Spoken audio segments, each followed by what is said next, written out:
Are you ready? నీ మనస్సు కృంగిపోకూడదు. నీ మనస్సు కృంగిపోకూడదు. శరీరం కృంగిపోయినా, పరిస్థితులు కృంగిపోయినా ఏది కృంగిపోకూడదు? మనస్సు కృంగలేదా మళ్ళా నువ్వు తిరిగి లేగలవు.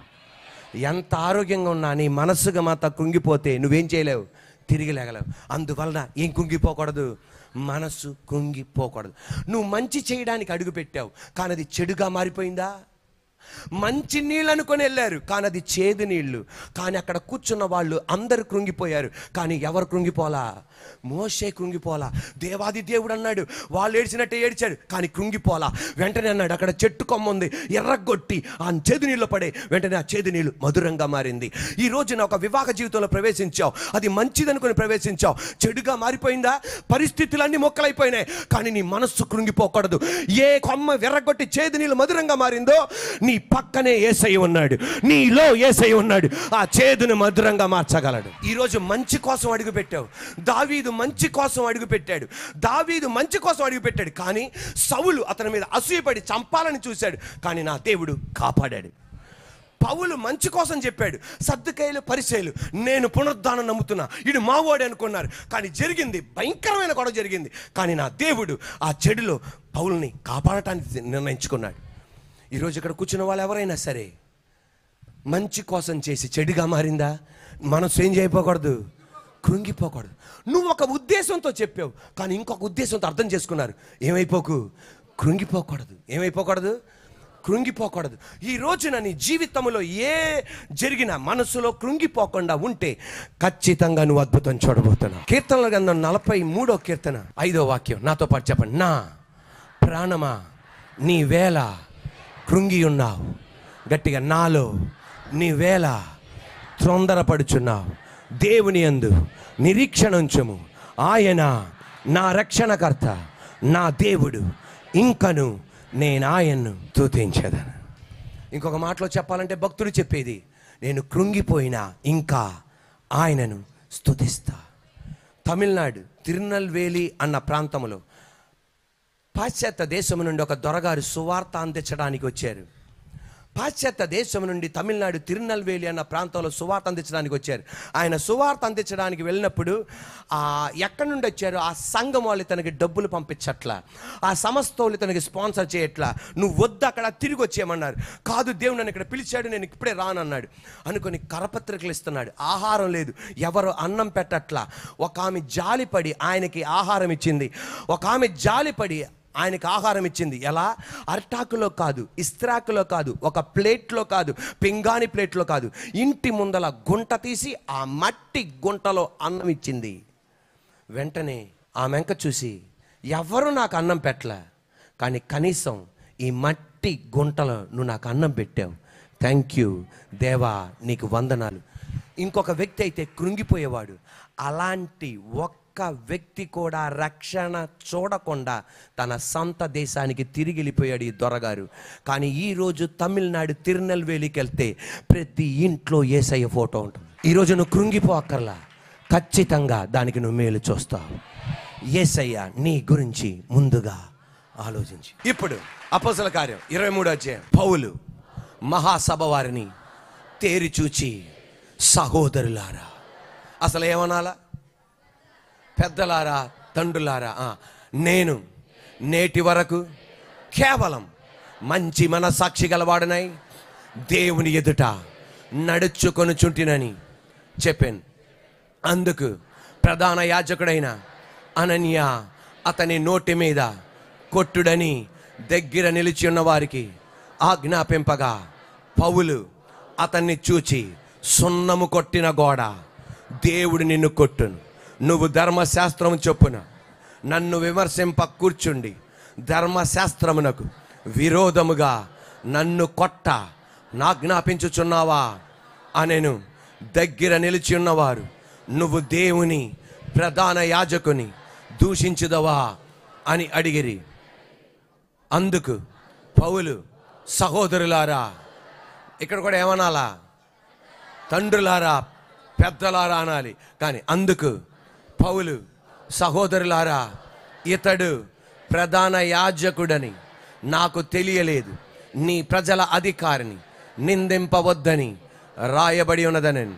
వారిలో ఒక భాగం సద్దూకయ్యులను మరి ఒక భాగం పరిసయ్యులైన ఉన్నట్లు పౌలు గ్రహించి, సహోదరులారా, ఎక్కడ కూడా ఏమనాలా, తండ్రులారా, పెద్దలారా, నేను పరిసయ్యుడను, పరిసయ్యుల సంతతి వాడను, మనకున్న నిరీక్షణ గురించి, మృతుల పునరుద్ధానము గురించి నేను విమర్శింపబడుచున్నానని సభలో బిగ్గరగా చెప్పాను. అతడు అలాగూ చెప్పినప్పుడు పరిసయ్యులకును సద్దూకయ్యులకును కలహము పుట్టినందున ఆ సమూహం రెండు పక్షములాయను. సద్దూకయ్యులు పునరుద్ధానము లేదనియు, దేవదూత అయినను ఆత్మ అయినను లేదనియు చెప్పుదురు గాని పరిసయ్యులు రెండును కలవని ఒప్పుకొందరు. అప్పుడు పెద్ద గోల పుట్టెను.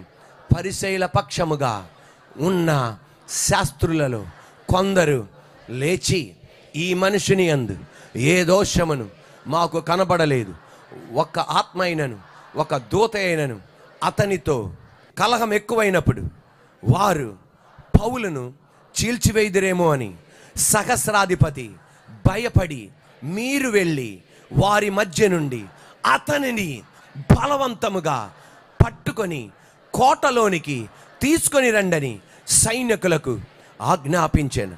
ఆ రాత్రి ప్రభువు అతని యొద్ద నిలిచియుండి, ధైర్యముగా ఉండుము, యెరూషలేములో నన్ను గురించి నువ్వెలాగు సాక్ష్యమిచ్చితివో అలాగున రోములో కూడా సాక్ష్యం ఇవ్వవలసి ఉన్నదని చెప్పాను.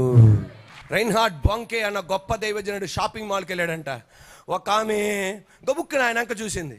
ఆయన అంక చూడగానే ఈమె అలా చూస్తుంది. ఈ పాస్టర్ గారికి డౌట్ వచ్చింది, ఇలా చూస్తుంది ఎట్రా నా అంక అని అనగానే వెంటనే ఆమెను పిలిచి, మేడం ఎందుకు నా అంక ఇలా చూస్తున్నారు? మీ కళ్ళల్లో యేసయ్య కనపడుతున్నాడు సార్. హల్లెలూయా. నిన్ను నన్ను ప్రత్యేకమైన ఉద్దేశముతో సంరక్షిస్తున్నాడు, ఆత్మీయంగా సంరక్షిస్తున్నాడు, కుటుంబ పరంగా సంరక్షిస్తున్నాడు. సంరక్షించుట, సంరక్షింపబడుట అన్న మాటగా ఇంగ్లీష్లో ప్రిజర్వ్డ్, ప్రిజర్వింగ్ అన్న మాటకి హీబ్రూ భాషలో ఉన్న అర్థం ఏంటంటే, గోడ, నీ చుట్టూ గోడ కట్టి నిన్ను కాపాడుట, ముళ్ళ కంచె వేసి నిన్ను కాపాడుట, మనుషులను నీ చుట్టూ పెట్టి కాపాడుట. మినిస్టర్ గారు వెళ్తుంటే జెడ్ కేటగిరీ ఉంటుంది చూసావా, మనుషులను పెట్టి నిన్ను కాపాడుట, దేవదూతలను ఉంచి నిన్ను కాపాడుట. ఇక్కడ ఉన్న నీతో పరిశుద్ధాత్మ దేవుడు చెప్పేది, ఏ గోడ కట్టి నిన్ను కాపాడుతున్నాడో, ఏ ముళ్ళ కంచె వేసి నిన్ను కాపాడుతున్నాడో, ఏ మనుషులను ఏర్పాటు చేసి నిన్ను కాపాడుతున్నాడు, ఏ దేవదూతలను ఏర్పాటు చేసి నిన్ను కాపాడుతున్నాడు, అంత ప్రాముఖ్యమైన వ్యక్తివి నువ్వు. Are you ready? నువ్వు వెళ్తున్నప్పుడు ఎదరా వెనక ఎడం పక్కన పోలీసులు ఉన్నారా? ఎవరన్నా కాపాడుతున్నారా? ఎవరు కాపాడట్లా. నీ కారు వెళ్తుంటే ఎవరన్నా చుట్టూ ఎదరొక కారు, వెనకాల ఒక కారు, కుడి పక్కన ఒక కారు, వెనకాల కారు అంటుందా? కానీ మినిస్టర్ గారు వెళ్తుంటే, ఒక ఎమ్మెల్యే గారు వెళ్తుంటే, ఒక ముఖ్యమంత్రి గారు వెళ్తుంటే ఎదర 10 కార్లు వెనకాల 10 కార్లు వాళ్ళని ఏం చేస్తున్నారు? కాపాడుతున్నారు, సంరక్షిస్తున్నారు. ఎందుకని? ఆ రాష్ట్రములో వాళ్ళు ప్రయోజకులు గనక, వాళ్ళు ఒక గ్రామంలో, ఒక పట్టణానికి, ఒక రాష్ట్రానికి వాళ్ళకు ఒక ఉద్దేశం ఉంది గనక అందువల్ల కాపాడుతున్నారు.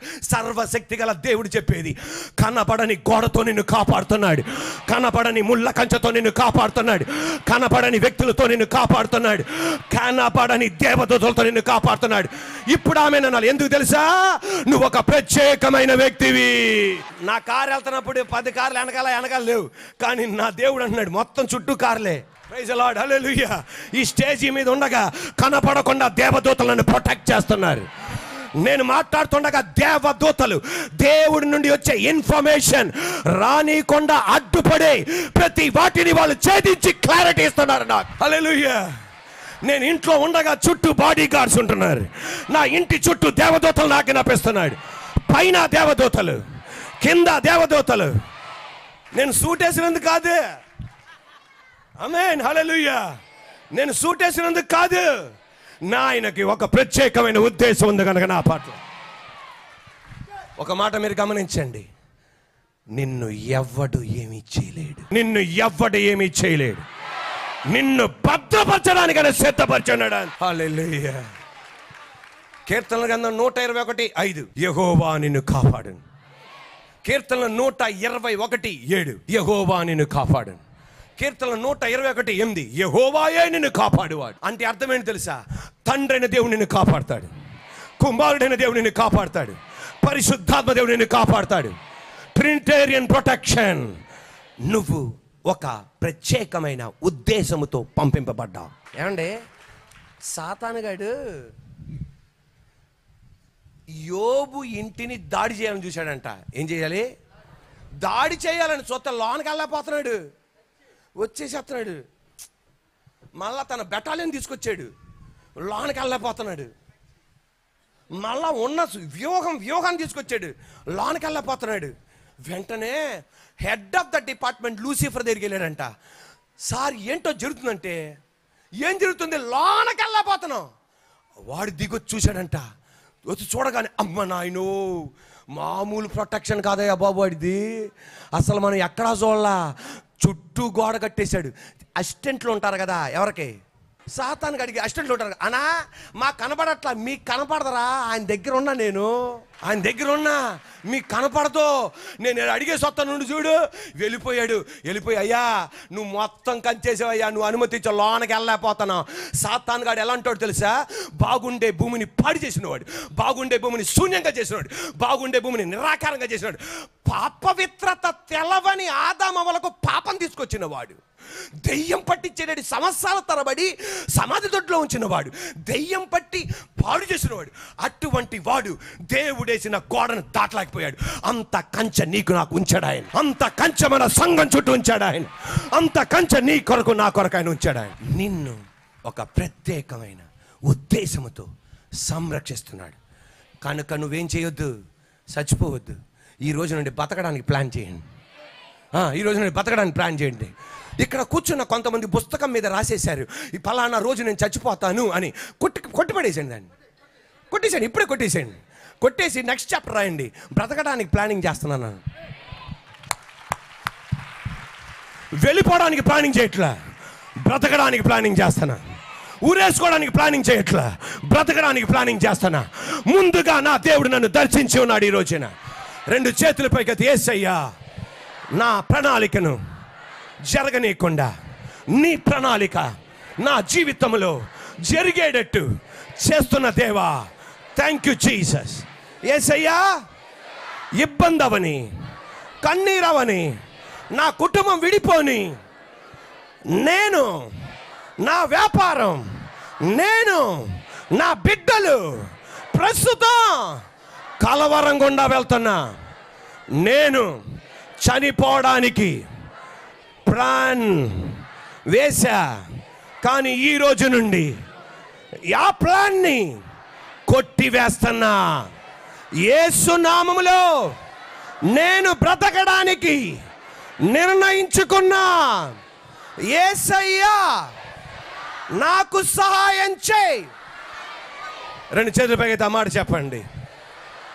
దేవా వీళ్ళు ఎలా బతకాలో, వీళ్ళని పోషించాలో, వాళ్ళ బిడ్డల్ని ఎలా చదువు చెప్పించాలో, వాళ్ళ వ్యాపారాలు ఎలా అభివృద్ధి పొందాలో, ఎలా పొందిస్తావో నాకు తెలియదు.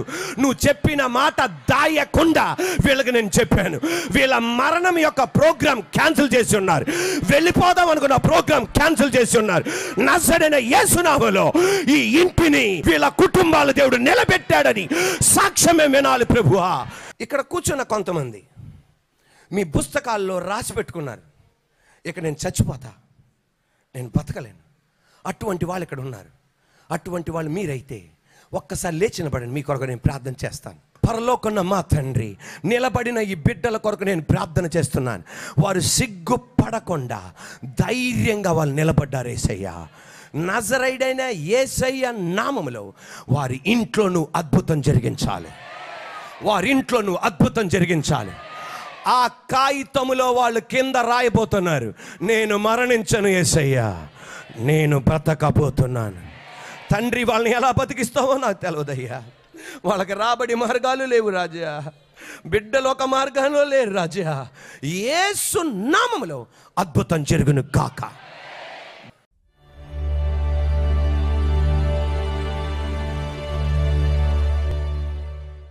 పరలోకన మా తండ్రి, పరిశుద్ధాత్మ దేవా, ఈ పగటి వేళందు పనికిరాన నిలబెట్టి మీరు వాడుకున్న విధానం బట్టి నీకు స్తోత్రం. యేసయ్యా, మా గురించి ముందుగా ఆలోచించే దేవానికి స్తోత్రం. తండ్రి, మా యేసయ్యా మా పట్ల ప్రత్యేకమైన ఉద్దేశం కలిగినందుకు స్తోత్రం చెల్లిస్తున్నాను. తండ్రి, మేము ప్రస్తుతం ఏ పరిస్థితిలో ఉన్నామో అవి మాకు తెలవదు, కానీ అవి మాకు కంగారు పుట్టిస్తుంది. కానీ ఆల్రెడీ నీకు తెలుసు. దీంట్లో నుండి ఎలా బయటికి తీసుకురావాలో మొత్తం పద్ధతుల్లో మీరు ఉన్నందుకు స్తోత్రం చెల్లిస్తున్నాను. తండ్రి, మీరు ఆశీర్వదించండి ప్రభువా. తండ్రి, మీరు ఆశీర్వదించండి. నీ బిడ్డలకై స్తోత్రం చెల్లిస్తున్నానయ్యా. ప్రభువా, నీకే మహిమ చెల్లిస్తున్నాను దేవా. తండ్రి, నీకు స్తోత్రం చెల్లిస్తున్నానయ్యా. తండ్రి, ప్రభువా, హల్లెలూయా. మేము మా సమస్యను ఎలా ఎదుర్కొంటున్నా? ధైర్యంతో ఎదుర్కొంటున్నామా? భయముతో మేము ఎదుర్కొంటున్నామా? ధైర్యముగా ఎదుర్కొనే కృపా భాగ్యం మాకు దయచేయండి ప్రభువా. యేసయ్యా, నీకు సమయం ఇవ్వలేని కుటుంబ జీవితం మాకు ఇవ్వలా, నీకు సమయం ఇవ్వలేని వ్యాపారాలు మాకు ఇవ్వలా, నీకు సమయం ఇవ్వలేని పరిచర్యలు మాకు ఇవ్వలా. కానీ ఆ సమయంలో మేము మా కుటుంబాల కొరకు ఉపయోగించుకుంటున్నాం. నీ కోసం కేటాయించిన సమయం మా వ్యాపారాల కోసం ఉపయోగించుకుంటున్నాం. నీ కొరకు కేటాయించిన సమయము తండ్రి ప్రభువా పరిచర్య అని మా సిద్ధపాట్ల కొరకు మేము ఉపయోగించుకుంటున్నాం. తండ్రి, మమ్మల్ని క్షమించు ప్రభువా. ధైర్యముగా మేము వెళ్ళే కృప మాకు దయచేయి రాజా. యేసయ్యానికి స్తోత్రం, యేసయ్యానికి స్తోత్రం చెల్లిస్తున్నాను ప్రభువా. నీ బిడ్డలైన మమ్మల్ని మీరు దర్శిస్తున్నందుకు స్తోత్రం. నీ బిడ్డలైన మమ్మల్ని కాపాడుతున్నందుకు స్తోత్రం. మా మనసులో కృంగిపోకుండా మమ్మల్ని కాపాడండి. యేసు నామమున తండ్రి, ఆమేన్.